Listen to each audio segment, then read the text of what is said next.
Hello बच्चों, कैसे हैं सभी लोग। उम्मीद है सभी लोग अच्छे होंगे।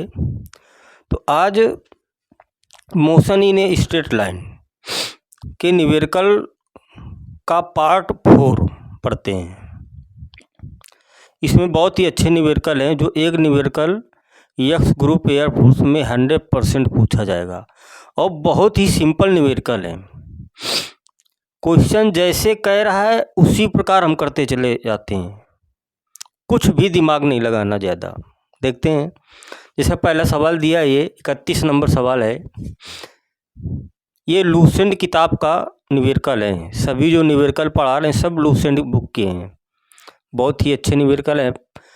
क्वेश्चन कह रहा है किसी पिंड को 200 मीटर ऊंची टावर के शीर्ष से मुक्त रूप से गिराया जाता है।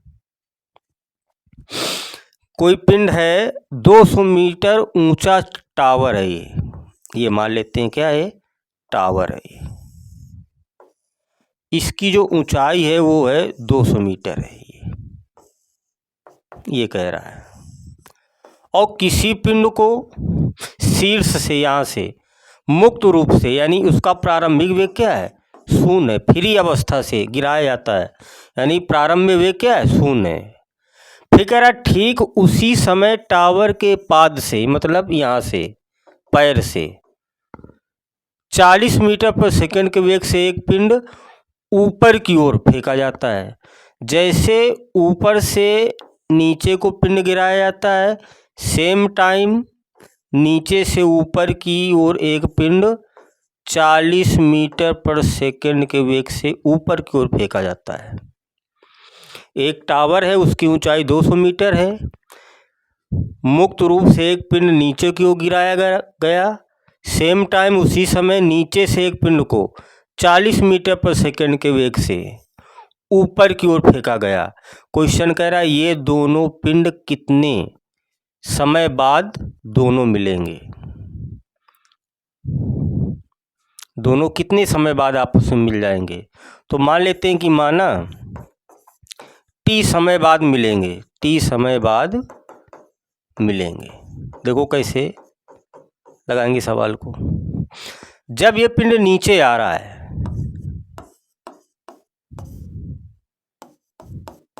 नीचे पिंड की गति, तो टी समय बाद मिलेंगे। तो जब ऊपर से नीचे छोड़ा गया पिंड को, तो टी समय में कितनी दूरी तय किया वो हम फार्मूला लगाते हैं। यस बराबर U T plus half G T square. ये तो यस वन दूरी निकाल लेते हैं। मान लो प्रारंभिक वेग क्या है, शून्य है, T plus 1/2 G T square. ये तो यस वन क्या आ जाएगा, ये शून्य हो जाएगा, आ जाएगा हाफ जी टी स्क्वायर। हमने मान लिया टी समय बाद दोनों मिलेंगे, तो टी समय में जो ऊपर से पिंड को फेंका गया तो कितनी दूरी तय की, हाफ जी टी स्क्वायर। अब नीचे से ऊपर पिंड की गति, नीचे से ऊपर पिंड की गति, ये पिंड की गति का फार्मूला लगा देंगे। जब नीचे से ऊपर फेंका गया तो ये कितनी दूरी तय किया, मान लेते हैं yes 2, formula U T minus half G T square. पिंड नीचे से ऊपर फेंका गया तो माइनस का फार्मूला होगा, ऊपर से नीचे आ रहा तो प्लस का होगा। तो यस 2 बराबर यू कितना है, कितने वेग से फेंका गया, 40 into T minus half G T square. कह रहा है कितने समय बाद मिलेंगे। अब थोड़ा ये दिमाग लगाना है कि ये पिंड आया कितनी दूरी, S1 दूरी यानी हाफ जी टी स्क्वायर, और ये पिंड गया कितनी दूरी, S2 दूरी। तो कुल मिला के दोनों के बीच की दूरी कितनी है, 200 मीटर। दोनों पिंड जब ऊपर से नीचे आ रहे हैं और ये नीचे से ऊपर जा रहा है, तो दोनों जो पिंड हैं दोनों कितनी दूरी तय करेंगे, 200 मीटर दूरी तय करेंगे। इसमें यही ट्रिक है, दोनों मिलकर दूरी कितनी तय करेंगे, S1 प्लस S2 बराबर 200। तो S1 कितना है, हाफ जी टी स्क्वायर, ये निकाला है। S2 40 टी और minus half G T square बराबर 200, ये कैंसिल हो जाएगा। तो ये बचेगा 40 इंटू टी बराबर 200। तो टी बराबर क्या आ जाएगा, डिवाइड करेंगे 5 बार, 5 सेकेंड बाद दोनों पिंड क्या हो जाएंगे, आपस में मिल जाएंगे। ये पार्ट सही है आपका डी। इस तरीके से लगाएंगे। 200 मीटर ऊंचा टावर है, मुक्त रूप से पिंड को नीचे फेंका गया। उसी समय नीचे से ऊपर की ओर एक पिंड फेंका गया 40 मीटर पर सेकंड के वेग से। दोनों कितने समय बाद मिलेंगे, तो हमने मान लिया टी समय बाद मिलेंगे। तो जो पिंड ऊपर से नीचे आ रहा है तो टी समय में कितनी दूरी तय किया वो निकाल लिया। जो पिंड नीचे से ऊपर की ओर फेंका गया है वो टी समय बाद कितनी दूरी तय किया ये निकाल लिया। दोनों टोटल कितनी दूरी तय करेंगे, 200 मीटर। S1 S2 का मान रख दिया, टी आ गया। इस प्रकार सवाल को लगाएंगे। 32 नंबर सवाल, ये इसमें क्या कह रहा है, कह रहा ऊपर के प्रश्न में, यानी जो पहला प्रश्न था ये, इसी में कह रहा ऊपर के प्रश्न में मुक्त रूप से गिर रही पिंड की कितनी दूरी तय करेगा। तो मुक्त रूप से पिंड गिर रहा है तो u बराबर क्या हो जाएगा, 0। और कितने समय बाद मिले, t बराबर 5 सेकेंड। ये तो कह रहा कितनी दूरी तय करेगा, ये दूरी कह रहा।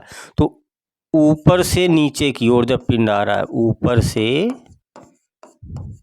नीचे की गति के लिए फार्मूला लगा देते हैं। दूरी पूछ रहा है तो S बराबर ut प्लस हाफ GT²। ये तो S बराबर u कितना है, 0 है, t कितना है, 5 है, 1/2। g का मान 10 ले लेते हैं हम, t 5 दिया है, 5 गुणा 5।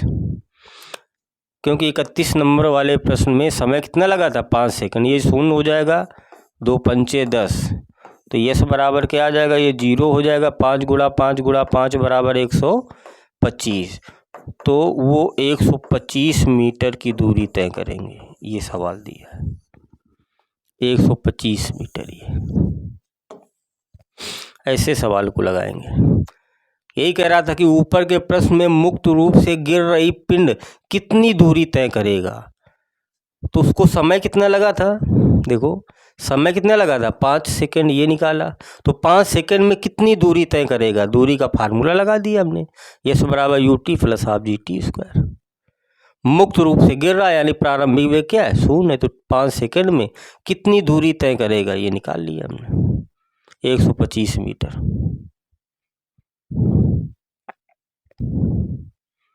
अगला सवाल ये है 33 नंबर सवाल।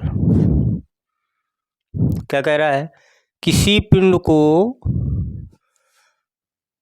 15 मीटर पर सेकंड के वेग से ऊपर की ओर फेंका जाता है और कितनी ऊंचाई पर उसका वेग इतना हो जाएगा। पिंड को ऊपर की ओर फेंका गया है, जब पिंड की गति नीचे से कहाँ हो रही, ऊपर की ओर, नीचे से ऊपर हो रही। कितने वेग से फेंका गया, तो ये प्रारंभिक वेग हो जाएगा 15 मीटर पर सेकंड के वेग से फेंका गया नीचे से ऊपर की ओर। कितनी ऊंचाई पर, मान लेते हैं h ऊंचाई पर, ये कितनी ऊंचाई पर उसका वेग इतना हो जाए। तो ये अंतिम वेग हो जाएगा v कितना, 4 मीटर पर सेकेंड। ऊंचाई कह रहा है तो देखो v का मान दे रखा है, u का मान दे रखा है, h का मान पूछा गया। तो गति का कौन सा फार्मूला लगा देते हैं, तीसरा गति का तृतीय समीकरण लगा देते हैं। v² बराबर u² प्लस 2gh। क्योंकि पिंड नीचे से ऊपर जा रहा तो यहाँ प्लस की जगह क्या कर देंगे, हम माइनस कर देंगे बस। v की वैल्यू कितनी दे, 4, u की वैल्यू है 15 माइनस 2, g की वैल्यू 10 ले लेंगे, ऊंचाई h ये पूछा गया है। ये क्या हो जाएगा 16, ये हो जाएगा 225, ये कितना हो जाएगा 20 इंटू h।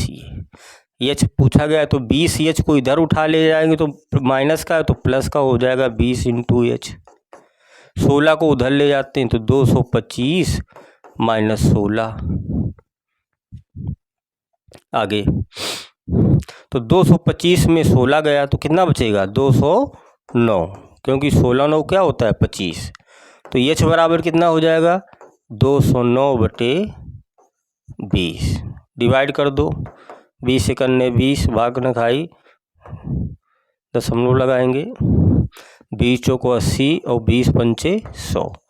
कितनी मीटर ऊंची जाएगी? 10.45 मीटर। है कोई ऑप्शन? ये ऐसे लग जाएगा, सिंपल सवाल है। आगे देखते हैं सवाल।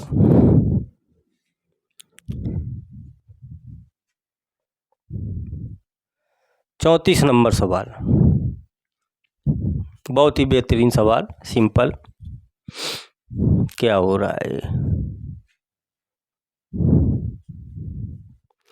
कह रहा है सीधी सड़क पर चलती हुई कार की गति का समीकरण दे रखा है। समीकरण क्या दे रखा है? s बराबर 12t प्लस 3t और प्लस 3t स्क्वायर है, चलो, और -2t³ -2t, ये समीकरण दे रखा है। कह रहा है कि t सेकेंड में कार का प्रारंभिक वेग ज्ञात करो। देखो कोई समीकरण, ये दूरी का समीकरण दिया है, गति का। सीधी सड़क पर चलती हुई कार की गति का समीकरण, यस क्या होती है? दूरी का समीकरण दे रखा है। कह रहा है कि कार का वेग, प्रारंभिक वेग ज्ञात करो t समय पे। तो जब दूरी का समीकरण दिया हो तो हम t के सापेक्ष इसका अवकलन करा लेते हैं। तो ds/dt, t के सापेक्ष तो क्या हो जाएगा? 12 प्लस 2 तिहाई 6t माइनस 3 दूना 6t स्क्वायर। तो ये एक बार अवकलन करा देते हैं तो यही क्या बन जाता है? वेग बन जाता है। इसी को वेग कहते हैं। अब क्या कह रहा था? t सेकेंड में देखो कार का प्रारंभिक वेग कह रहा है। प्रारंभिक वेग, प्रारंभ में, अर्थात t बराबर 0 समय पर वेग कह रहा है। 0 समय पर वेग प्रारंभिक, तो v बराबर क्या आ जाएगा? 12 प्लस 6t की जगह 0, 6 0 का स्क्वायर, ये 0 हो जाएगा तो v बराबर कितना आ जाएगा? 12 मीटर प्रति सेकंड। ये इसका क्या हो जाएगा? प्रारंभिक वेग हो जाएगा। ऐसे लगाएंगे 12 मीटर पर सेकंड। कोई भी दूरी का समीकरण दिया हो, एक बार अवकलन करा देते हैं तो वेग बन जाता है, और यदि इसका दोबारा अवकलन करा देते हैं तो वो त्वरण बन जाता है। लेकिन सवाल में त्वरण नहीं पूछा गया था, वेग पूछा गया था। प्रारंभिक वेग, इसलिए t की जगह 0 रख दिया, तो ये आ गया 12 मीटर पर सेकंड। अगला देखते हैं सवाल, 35 नंबर सवाल। क्या कह रहा है कि यदि कोई पिंड 10 सेकंड में, देखो क्या क्या दे रखा है? t समय है 10 सेकंड में। चलो 10 सेकंड में वेग है उसका 0 से इतना हो जाता है, तो प्रारंभ में वेग कितना है? 0। फिर 10 सेकंड बाद कितना हो जाता है? 27.5 मीटर पर सेकंड हो जाता है। ये कह रहा है। कह रहा है अगले 10 सेकंड में कितनी दूरी तय करेगा? अगले 10 सेकंड में, यानी t पता है कितना? 10 सेकंड में कितनी दूरी तय करेगा? यस, ये निकाल लेंगे। तो इससे हम क्या निकाल सकते हैं? त्वरण। क्योंकि दूरी निकालने के लिए फार्मूला क्या होता है? यस बराबर u into T plus half GT square. ये त्वरण है तो a काम करेगा। क्या काम करेगा? a। रेखीय त्वरण है AT स्क्वायर, तो हम a पहले इससे निकाल लेते हैं। तो गति का प्रथम समीकरण लगा देते हैं, v बराबर u प्लस AT। तो a बराबर क्या आ जाएगा? v माइनस u बटे t। तो v की वैल्यू कितनी है? 27.5, u है 0, t कितना है? 10। तो ये a बराबर कितना आ जाएगा? 27.5 बटे 10, यानी 2.75 मीटर प्रति सेकंड स्क्वायर। ये त्वरण आ गया। अब 10 सेकेंड में क्या कह रहा है, कितनी दूरी तय करेगा। तो ये जो अंतिम वेग है ये इसका प्रारंभिक वेग का काम करेगा, अर्थात जो अंतिम वेग हो जाएगा वो क्या हो जाएगा, u हो जाएगा। कितना, 27.5 मीटर पर सेकेंड। ये यहाँ पर ये पॉइंट है कि 10 सेकेंड बाद जो इसका अंतिम वेग है वो क्या बन जाएगा, प्रारंभिक वेग बन जाएगा। और दूरी पूछ रहा था तो ये u की जगह क्या लेंगे हम, 27.5, t की जगह 10 प्लस 1/2, त्वरण कितना निकला है 2.75, टी स्क्वायर यानी 10 गुणा 10, ये 2.75 आया है। इसी को हल कर देते हैं तो यस बराबर आ जाएगा, इसका दशमलव हटाएंगे 0 बढ़ाएंगे, 0 से 0 कैंसिल हो जाएगा तो ये 275 बचेगा इधर, प्लस दशमलव हटाएंगे 2 0, इसका भी बढ़ा लो तो 2 0 से ये 2 0 कैंसिल, और 275 और 200 ये ऊपर बचाएगा 275 और नीचे क्या बचा, 2 बचा। ये अब इनसे हम एलसीएम क्या ले लेते हैं, 275 बचेगा क्या, 1 + 1/2, तो यस बराबर आ जाएगा 275 इंटू 2 करने 2 यानी 3/2, ये बचेगा ये। तो यस बराबर हल कर सकते हैं, 2 से डिवाइड करते हैं तो 3 × 15, 3 × 7 = 21, 1 = 22, 3 × 2 = 6, 6 × 2 = 8/2, 2 से डिवाइड करते हैं, 2 चौके 8, 2 करने 2, 2 दूना 4, 1 2 2 पंचे 10, तो ये आ जाएगी दूरी मीटर, 412.5 मीटर। है कोई ऑप्शन, सी ऑप्शन सही है, ये ऑप्शन सही होगा। ऐसे लगाएंगे सवाल को।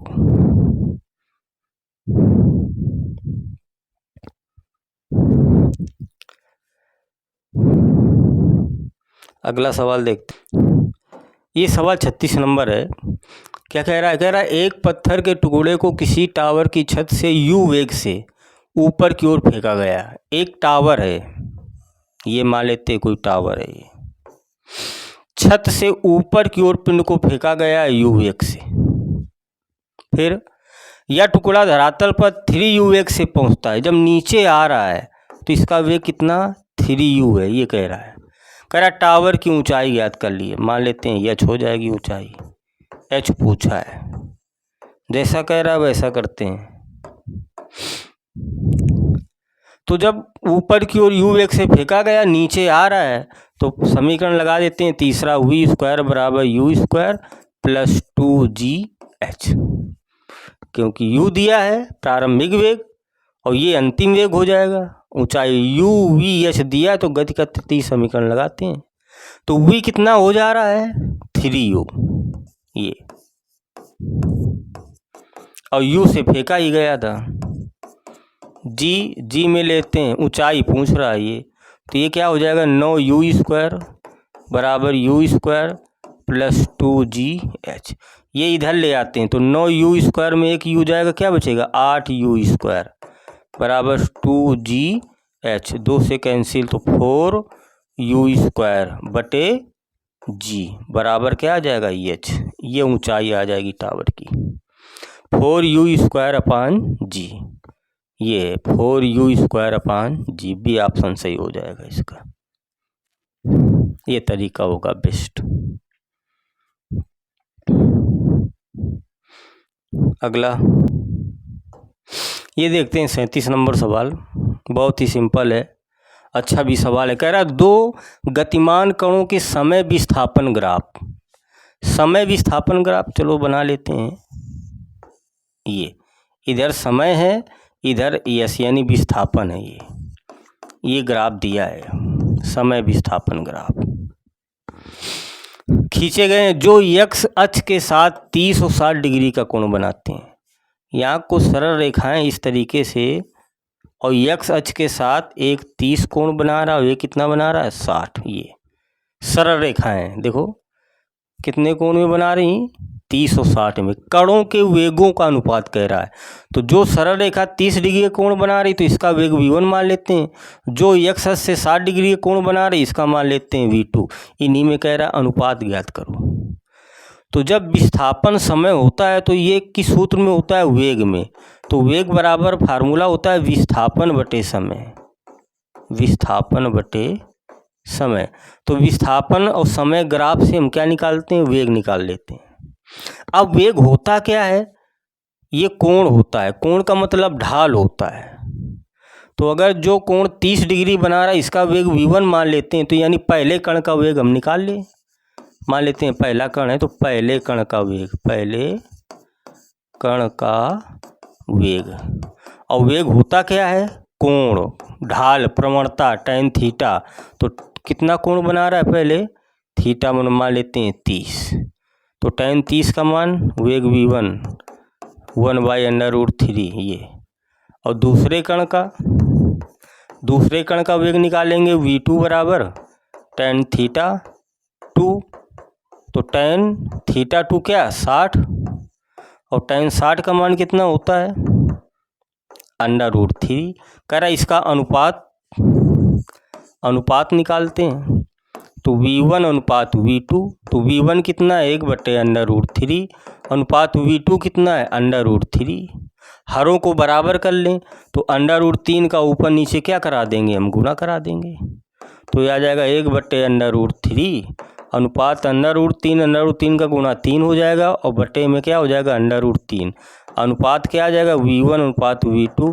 हर बराबर हो गए तो क्या आ जाएगा 1:3, 1:3 बी पार्ट से। इस तरीके से सवाल को लगाएंगे। 8 नंबर सवाल क्या कह रहा है, कह रहा एक पत्थर का टुकड़ा टावर के छत से गिराया जाता है और इसका वेग टावर के आधी ऊंचाई पर 10 मीटर प्रति सेकंड हो जाता है। तो टावर की ऊंचाई कह रहा है। एक पत्थर टावर से गिराया जाता है, ये आपका टावर है मान लेते हैं। जब गिराया गया होगा तो प्रारंभिक वेग क्या होगा उसका, 0 होगा।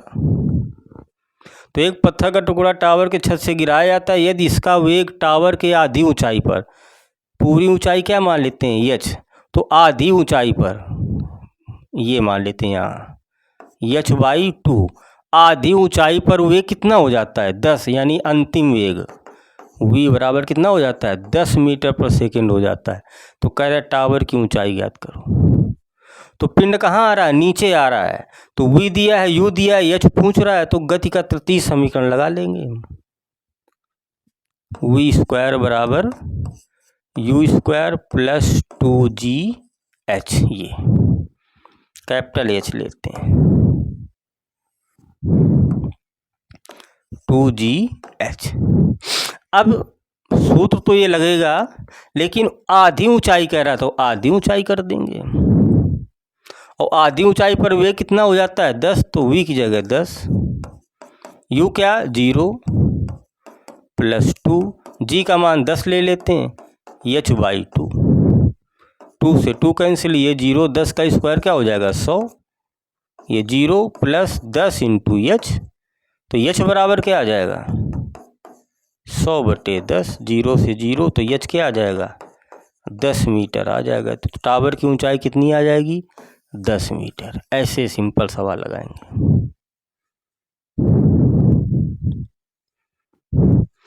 एक टावर है, यहाँ से एक पिंड को गिराया गया तो उसका प्रारंभिक वेग क्या होगा 0 से गिराया गया होगा।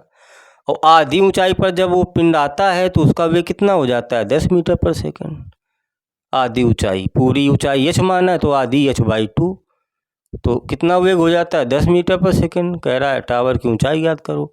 तो u पता है, v पता है, h पूछ रहा है, तो गति का तृतीय समीकरण लगा दिया। और पिंड की गति नीचे की ओर हो रही है तो नीचे की ओर आने पर पृथ्वी तल पर g का मान बढ़ता जाता है, इसलिए प्लस का फार्मूला लगा दिया है। अगला देखते हैं सवाल 39 नंबर सवाल। बहुत ही अच्छा सवाल है, कुल मिला के यही सवाल ही पूछे जाते हैं। देखो क्या कह रहा है सवाल, कह रहा एक मनुष्य वर्षा में 5 किलोमीटर प्रति घंटा की वेग से चलता है। एक मनुष्य वो सीधे जा रहा है कितने वेग से जा रहा है? 5 किलोमीटर प्रति घंटा की वेग से जा रहा है। फिर कहता है वर्षा की बूंदें उससे 36 से 45 डिग्री के कोण पर टकराती हैं। वर्षा की जो बूंदें हैं, वर्षा की बूंदें नीचे आ रही, लेकिन पृथ्वी तल पर कितने कोण से टकराती हैं? इस तरीके से, ये 45 डिग्री के कोण पर टकराती हैं। जबकि वर्षा की बूंदें आ रही कैसे? बिल्कुल ऊर्ध्वाधर नीचे की ओर, इस तरीके से ये। और पृथ्वी तल पर, ये पृथ्वी तल है, ये पृथ्वी तल पर टकरा रही 45 डिग्री के कोण पे। फिर ऊर्ध्वाधर नीचे की ओर वर्षा की बूंदों का वेग, ऊर्ध्वाधर नीचे की ओर वर्षा की बूंद का कह रहा वेग ज्ञात करो। क्या ज्ञात करना है? वेग। तो देखो एक ये समकोण त्रिभुज बन रहा है, तो फार्मूला लगा देते हैं tan थीटा बराबर, ये कोण tan है, ये 90 होगा, तो लंब और बटे आधार, ये तो फार्मूला होगा। ये थीटा की जगह 45, कह रहा वर्षा की बूंदों का वेग यानी ऊर्ध्वाधर यानी लंब वेग कह रहा, अर्थात वी मान लेते हैं। आधार मतलब कितने वेग से गया? 5 किलोमीटर, तो 5 कर देते हैं। tan 45 का मान 1, तो v बराबर 5, तो v बराबर क्या आ जाएगा? 5 किलोमीटर प्रति घंटा। तो वर्षा की बूंद का जो वेग होगा, वर्षा की बूंद का वेग 5 ही आएगा। इस तरीके से लगाएंगे सवाल को। पहला ऑप्शन सही होगा, 5 किलोमीटर प्रति घंटा। ये वर्षा की बूंदें नीचे आ रही, लेकिन पृथ्वी से तल से टकराती कितने? 45 डिग्री कोण में। इधर एक व्यक्ति 5 किलोमीटर प्रति घंटा की चाल से जा रहा है, तो कह रहा है वर्षा की बूंद का वेग कितना होगा? तो ये समकोण त्रिभुज समझ में आ रहा। तो tan बराबर लंब बटे आधार। लंब का मतलब वर्षा की बूंद का वेग अर्थात v। आधार का मतलब व्यक्ति जो इधर जा रहा है कितने वेग से? 5 किलोमीटर प्रति घंटा के थे, तो ये आधार हो जाएगा 5 और थीटा कितना? 45, v आ जाएगा 5। ऐसे सवाल को लगाएंगे। अगला सवाल देखते हैं, इसी प्रकार का है। कह रहा है वर्षा की बूंदें 3 किलोमीटर प्रति घंटा के वेग से नीचे की ओर गिर रही हैं और एक मनुष्य वर्षा में 4 किलोमीटर प्रति घंटा के वेग से चल रहा है। ये वर्षा की बूंदें ऐसे गिर रही हैं और व्यक्ति ऐसे जा रहा है, ये कितने वेग से? 4 किलोमीटर प्रति घंटा के वेग से। और 3 किलोमीटर प्रति घंटा की वेग से नीचे की ओर वर्षा की बूंदें हो रही हैं ऐसे, और व्यक्ति इधर जा रहा है 4 किलोमीटर प्रति घंटा की चाल। कह रहा वर्षा की बूंद किस वेग से टकराएंगी? पृथ्वी पर वर्षा की बूंदें किस वेग से टकराएंगी? तो ये हम निकाल लेते हैं कण, यही इसका वेग हो जाएगा, परिणामी वेग। ये u और ये v, तो परिणामी निकाल लेते हैं। तो a b c यानी कण का स्क्वायर, ac का स्क्वायर बराबर लंब का स्क्वायर ab का स्क्वायर प्लस आधार यानी bc का स्क्वायर। ये तो ac का स्क्वायर बराबर ab 3 है और BC 4 है। ये ऐसे सवाल को लगाएंगे। ये 9 और ये 16, 16 9 25, तो AC क्या आ जाएगा? √25। तो AC बराबर 5 किलोमीटर प्रति घंटा। तो वर्षा की बूंदें आ रही 3 किलोमीटर प्रति घंटा की चाल से ऊपर से, लेकिन पृथ्वी से टकराएंगी कितने वेग से? 5 किलोमीटर प्रति घंटा के वेग से पृथ्वी से टकराएंगे। इस प्रकार ये वर्षा वाले सवाल इस तरीके से लगाते हैं, सिंपल तरीके से।